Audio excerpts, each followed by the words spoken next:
جی ایک ساتھی پوچھتے ہیں کہ قرآن کریم کی ایک آیت میں ہے رحماء بینہم،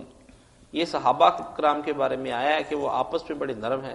جنگ جمل میں تو اس کے بالکل الٹ ہے، تطبیق دیجیے۔ رحماء بینہم جن کے بارے میں کہا، پہلی بات تو یہ کہ جو سارے صحابہ کو کہہ دیتے ہیں وہ بھی زیادتی کرتے ہیں، یہ بات ہے اصحاب حدیبیہ کی، جو 1400 آدمی اس وقت ساتھ تھا نا، جنہوں نے درخت کے نیچے بیعت کی، ان کا ذکر سورہ الفتح میں نا، کہ جنہوں نے یہاں بیعت کی کہ اللہ ان سے پوچھا۔ ان 1400 میں سے لڑائی ہوئی ہے، واقعی طلحہ اور زبیر بھی ان میں تھے، حضرت علی علیہ السلام سے لڑے،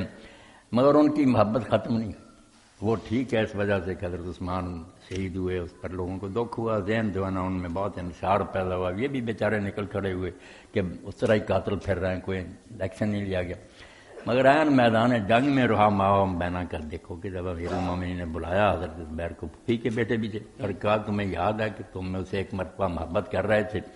بڑے پیار سے باتیں رسول اللہ گزرے، اور کہا زبیر تم علی سے محبت کرتے ہو؟ تو میں نے کہا اللہ کے رسول کیوں نہ محبت کروں، اس کا یہ مرتبہ اور مقام اور پھوپھی کا بیٹا۔ تو آپ نے فرمایا کہ ایک وقت آئے گا کہ تو اس سے جنگ کرے گا اور تو ظالم ہوگا۔ اسی وقت انہوں نے کہا اگر مجھے یہ بات پہلے یاد آ جاتی میں آتا ہی نہ۔ میدان سے پھر چلے گئے، وہ راستے میں ایک آدمی نے جب وہ نماز پڑھنے لگے، وہ بھی حضرت علی کا ساتھی تھا، عمر بن جرموز، پیچھے لگ گیا۔ تو آپ نے نماز شروع کرنے سے پہلے کہا یار ان دنوں میں بڑے جھگڑے ہیں، پتہ نہیں کون کون سی پارٹی سے کس کا تعلق ہے، میرا تیرا عہد ہے کہ نماز کے دوران کسی کو نقصان نہیں پہنچانا۔ مگر وہ نہ باز آیا، یہ نماز پڑھ رہے تھے تو انہیں شہید کر لیا، اور پھر حضرت علی علیہ السلام کے پاس تلوار لے کر گیا۔ تو آپ نے فرمایا کہ میں تجھے دوزخ کی بشارت دیتا ہوں، جہنمی آدمی، اور یہ تلوار جو اس کے ذریعے تو زبیر نے کتنی مرتبہ حضور کا دفاع کیا تھا۔ تو واقعی اس کا انجام یہی ہوا کہ بعد میں وہ خارجی بنا، حضرت علی کے خلاف ہی لڑا، اس میں قتل ہو گیا۔ طلحہ نے جب یہ بات سنی وہ بھی میدان سے جانے لگے۔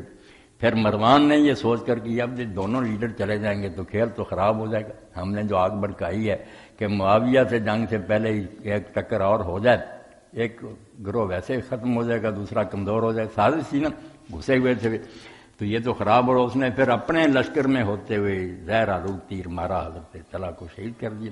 تو ان کا معاملہ جو نا اصحاب الحدیبیہ کا یہ الگ ہے، معاویہ اور ان کا گروہ یہ کوئی نہیں جو اس وقت نا حدیبیہ میں فتح مکہ، ان کا کوئی نہیں یہ حال، یہ نہ رحماء بینہم، نہ کوئی انہوں نے توبہ کی، نہ ہارنے لگے، قرآن کھڑے کر لیے، سالسی میں دھوکہ کر لیا۔